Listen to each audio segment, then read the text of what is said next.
RCC.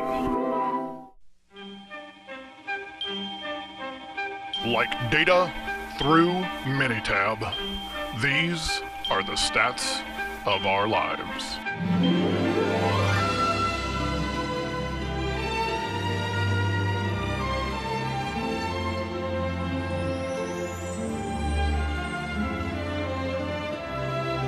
I'm Melissa Boldazar. I'm Kyle Napier. And I'm Doug Frazier. And these are the stats of our lives. Today is May 13th, 3:52 a.m. I can't sleep. I've been sitting here in my cold, dark, damp basement for 20 hours straight now, staring down these numbers. I know I'm missing something in this data. I know there's more to get out of this. I know there's more. If I just put these numbers in a Minitab one more time, if I just try one more test. But what is it? What am I missing? When did all this suffering begin? It was a few months back in my statistics class. The claim would be that today's generation does not have a soundtrack. That because of the fragmentation of music based on digital opportunities for download, MP3, Napster, etc., that they do not have a soundtrack to their generation. Versus a more uniform generation that was defined by radio, records, and music companies. It was right then and there I knew that was going to be my project, to find out if kids these days have a soundtrack to their lives.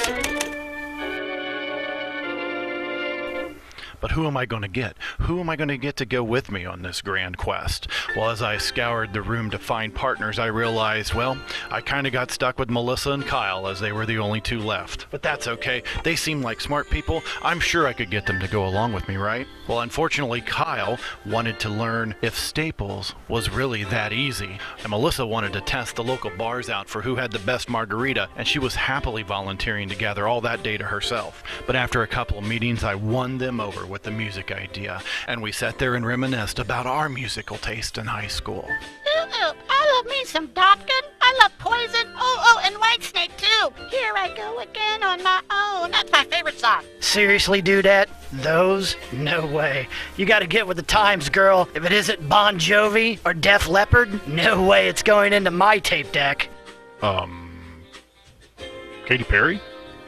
She's kind of hot. We decided that we would select 9 songs from the past 50 years that represented a wide variety of music genres and taste. We selected those songs from the Billboard Hot 100 end of the year charts. The music selected had to be a number 1 for that year it represented. It had not been in any current commercial or movie, and it must not have been remade, sampled, or recharted. We created an audio file with snippets of those 9 songs and played them one by one for our surveyors. We asked if they recognized the song, who is the artist, and what is the name of the song. We also gathered each person's age, gender, and if they considered themselves a music buff or not. Someone who considers himself into music more than a normal person would be. Hey, do you have time for a survey? Sure, I'll take a survey. Make it quick. Age and gender. Male, 16. Are you a music buff? Music buff? Absolutely. I own at least 40,000 MP3s. Okay, here's your first song. Okay. Still I can't let go. That's Dead and Gone by Luther Vandross. Baby, I have no story to be told. Fire in My Heart by Pink. If I Can Turn Back Time, Daft Punk. Think of me, babe, whenever. Sailing Away by Dionne Warwick. I'm gonna pop some tags. Fucking awesome. No, that's the song and the artist. Fucking awesome. For well, you know that it's a fool. Fool in Love by Queen. Cover me with kisses, baby. Cover me with love. Rapture, Goo Goo Dolls. And I don't need no carrying on. Don't Worry, Be Happy by Snow Patrol.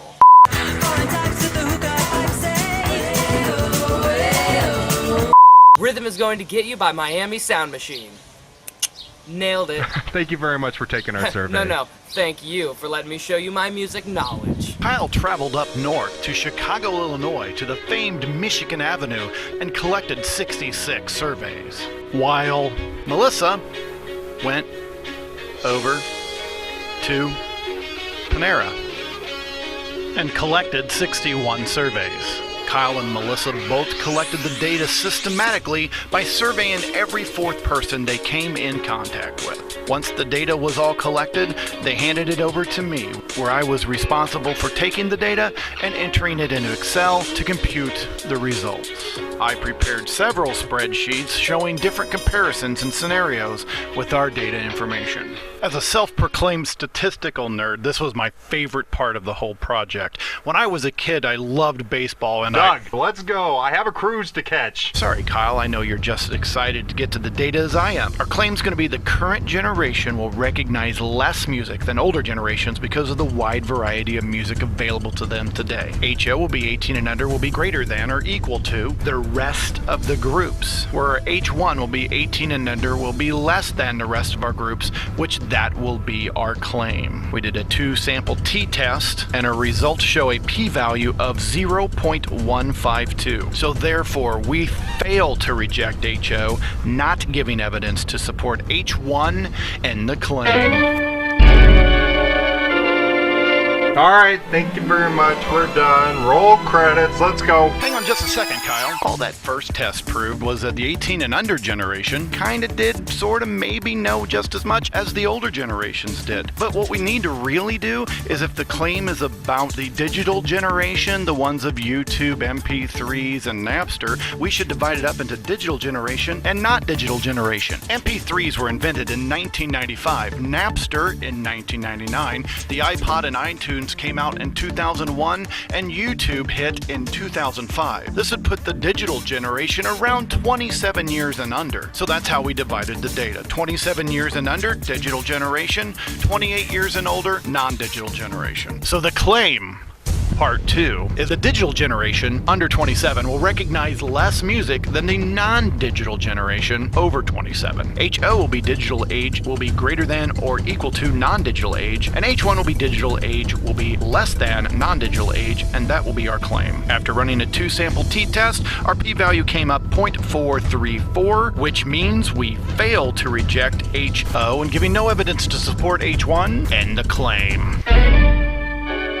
Great job, Doug. We can finally go home now. Let's roll those credits. Hang on a second, Kyle, rewind that back. Interesting to see that the digital generation actually outscored the non-digital generation in overall scores in this. I'm wondering, since pop music targets ages 16 to 24, if we separated out each age group to the songs that were made for them, who would get the better scores, and then who would be able to actually get the scores outside of their age groups, the songs that were not made for them. So here's what we did. We took the data we already had, put it in Excel, and only counted and gave credit towards the ones that were in their generation. For example, 17 and 18, Thrift Shop's the only song available. 19 to 23, Thrift Shop and Rolling in the Deep. And for the other claim, we did the opposite. So the only songs that didn't count on the other claim for 17 and 18 was Thrift Shop. So the claim Part 3 and the claim Part 4 will both be done here at the same time. The claim Part 3, the digital generation will recognize less music that was made for them than the older generation, and claim number 4, that the digital generation will recognize less music that was not made for them than the older generation. Both claims have HO as a digital age being greater than or equal to non-digital age, and H1 being digital age being less than non-digital age, that being our claim. The 2 proportion test shows that the p-value for the first claim is at 1.000, and it's showing for claim number 4 that our p-value is 0.000. So for claim number 3, we fail to reject HO, not giving evidence to support H1 and the claim. But for claim number 4, we reject HO, giving evidence to support H1 and the claim.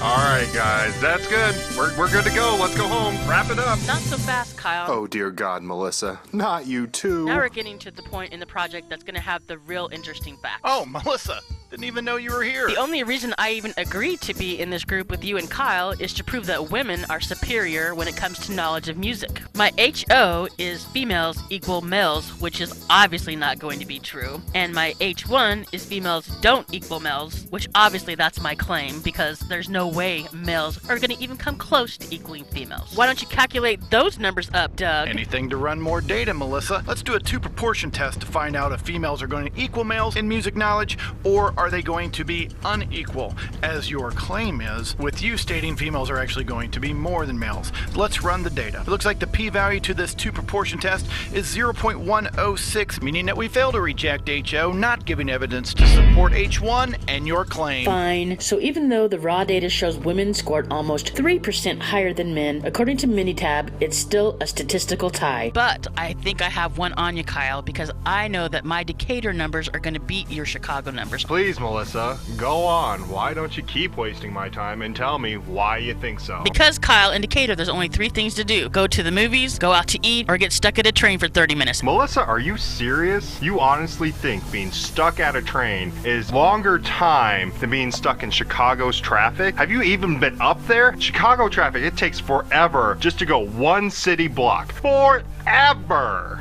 And while we're at it, Melissa, why don't we just talk about the concerts? All the great Decatur concerts, like, I don't know, Tone Loc or Charlie Daniels. And then how about all the people who come to Chicago?